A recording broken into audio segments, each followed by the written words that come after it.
Hello everyone, and welcome. I'm Amir, and I'm so glad you're here today. Grab a cup of tea, get comfortable, and join me as we dive into one of the most chilling and mysterious cases in recent Alabama history. Before we begin, if you haven't yet, make sure to subscribe to my channel, Amir, and hit the notification bell so you never miss a story like this.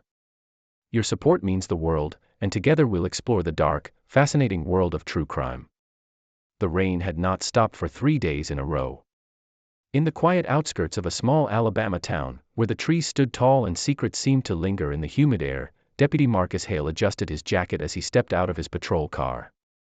The dirt road ahead had turned into a slick ribbon of mud, barely accessible, which made the call even more unusual. Possible bodies found, dispatch had said. Not one. Not two. Multiple.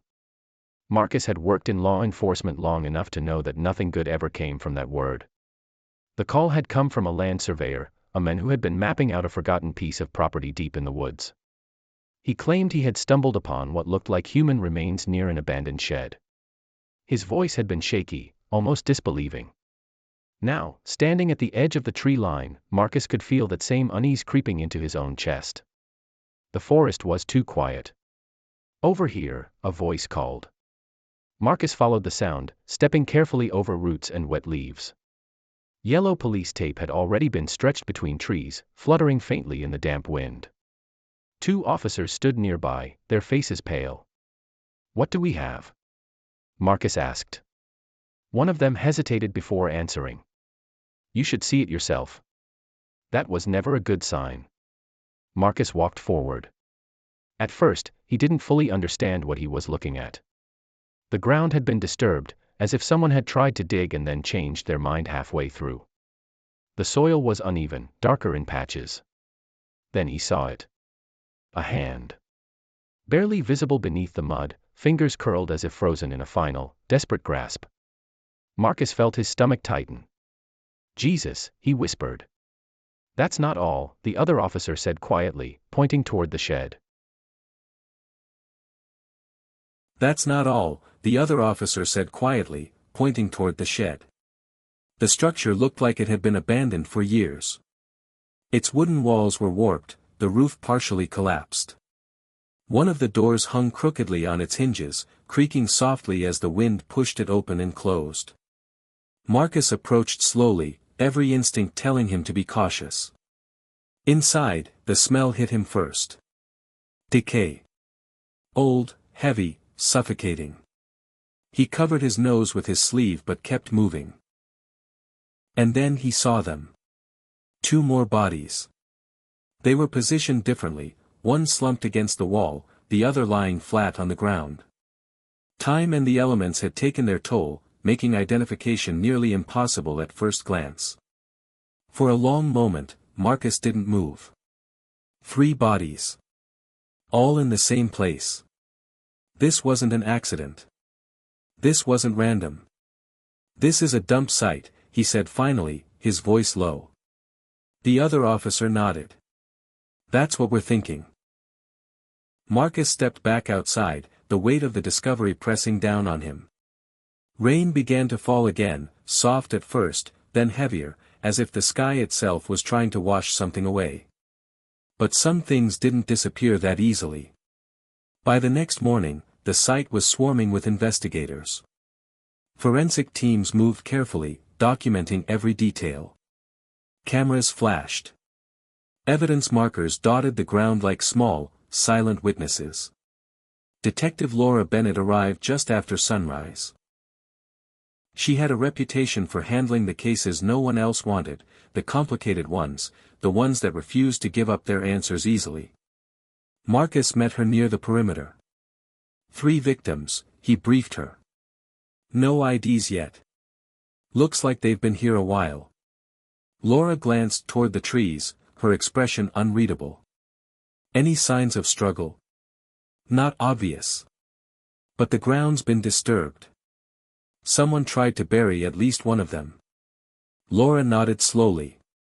And the shed? 2 inside. 1 outside. Doesn't feel organized. She took a deep breath, then stepped under the tape. I want everything processed. Every inch, she said firmly. Whoever did this didn't just make a mistake. They left something behind. Days passed.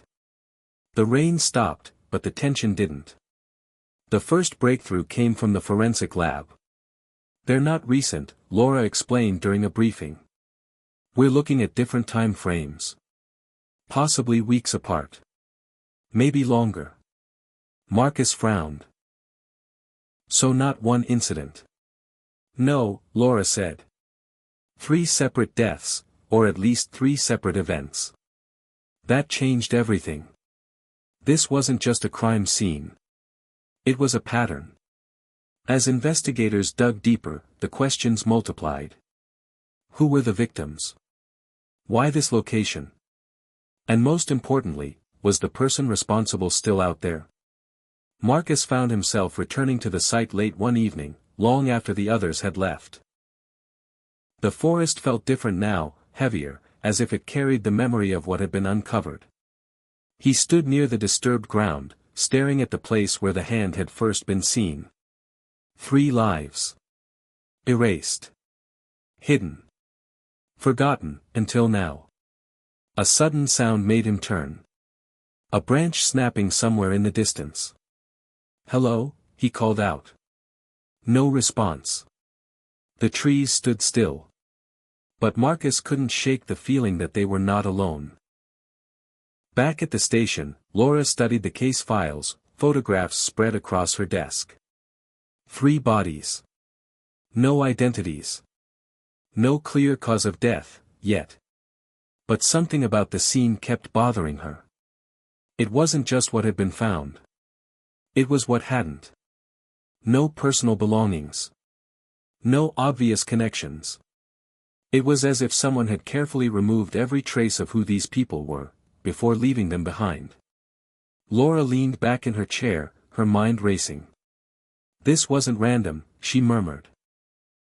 Marcus, standing in the doorway, crossed his arms. You think it's organized? I think, she said slowly, someone didn't expect.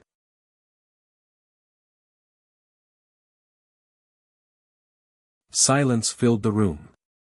Which means, Marcus added, they might come back. Laura met his gaze. Or, she said, they've already been watching. The investigation continued, but the answers remained just out of reach. Names would eventually be uncovered. Timelines would begin to form. But the truth, the full, chilling truth of what had happened in those woods, remained buried. Just beneath the surface. Waiting.